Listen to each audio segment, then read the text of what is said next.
జై శ్రీరామ్.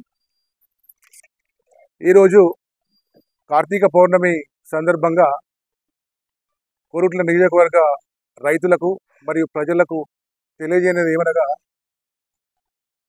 మొదటగా అందరికీ శుభాకాంక్షలు. కార్తీక పౌర్ణమి ఈరోజు ముఖ్యంగా ఈ యొక్క పత్రికా సమావేశం పెట్టడానికి కారణం ఏంటంటే, నేను ఆకుల రంజిత్ కుమార్, కోరుట్ల నివాసిని.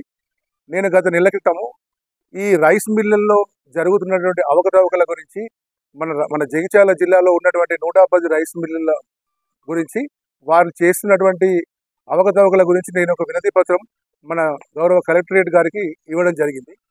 దాని తర్వాత కూడా ఒక వారం రోజుల తర్వాత కూడా నేను RTI, right to information act కింద అపిలేట్ ఆఫీసర్కు పంపడం జరిగింది. వారి దగ్గర సమాచారం అంటే దేని గురించి అంటే, బకాయిలు ఏ రైస్ మిల్కి ఎంత ఉంది, దాదాపు 110 మంది రైస్ మిల్లు వాళ్ళకు ఆల్రెడీ లాస్ట్ 3 సీజన్స్లో వాళ్ళు ఏదైతే బకాయిలు ఉండంగా కూడా వీళ్ళు మళ్ళీ కొత్త ప్యాడీ అలాట్మెంట్ ఎట్లా చేస్తారు, ఏ రకంగా చేస్తారు, దీనికి అధికారులు ఎలాంటి చర్యలు చేపట్టడం లేదు.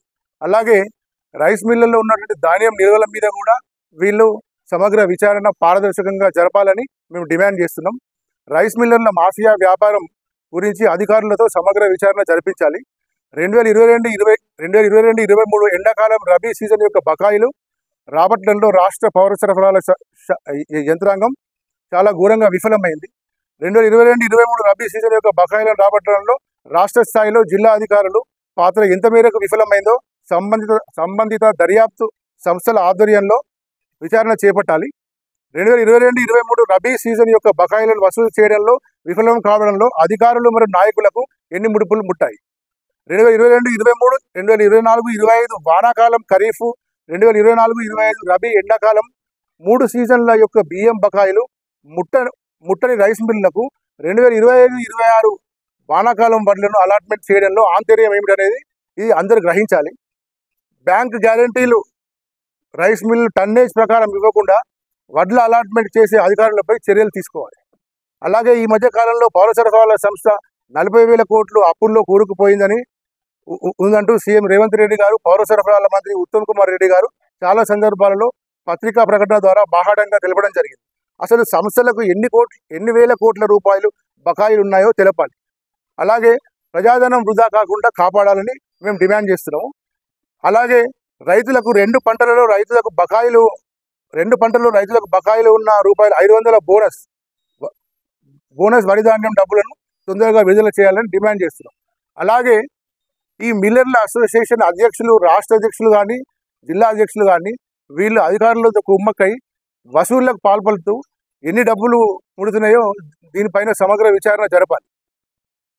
అలాగే కొంతమంది మిల్ల మీద already previous 1 year back, 6 months back కేసులు అయినాయి, విజిలెన్స్ కేసులు అయినాయి. వాటి మీద చర్య ఏం తీసుకున్నారు? అలాగే పీడిఎస్ బియ్యము రవాణా అవుతుందని తెలిసి ఒక టీం ఆల్రెడీ వాళ్ళు వచ్చి కేసు బుక్ అయినాక కూడా ఇంతవరకు కూడా దాని మీద ఎలాంటి చర్యలు తీసుకోలేదు. అంటే ఈ మాఫియాలు, అధికారులు మరియు మిల్లర్లు మొత్తము ఇదొక దందాలాగా నడుపుతున్నారు. దీనిలో ఎంతమంది నష్టపోతున్నారు, ఎన్ని వేల కోట్లు. ఇప్పుడు రేవంత్ రెడ్డి ఎప్పుడు నా పైసలు లేవు, మేము విషయం ఎత్తుకుంటున్నాం అని అంటుంటాం. మరి ఈ పైసలు దీని గురించి రేవంత్ రెడ్డి గారు కానీ, ముఖ్యమంత్రి గారు కానీ, సంబంధిత పౌర సరఫరాల శాఖ మంత్రి ఉత్తమ్ కుమార్ రెడ్డి గారు కానీ, మిగతా సంబంధిత అధికారులు, civil supplies commissioner Stephen Ravindra గారు కూడా దీని మీద సమగ్ర విచారణ జరిపి ఈ బకాయిలు అనేటివి ఫస్ట్ వసూలు చేసినాకనే ప్యాడీ అలాట్మెంట్ చేయాలని మేము డిమాండ్ చేయడం జరుగుతుంది. జై జవాన్, జై కిసాన్.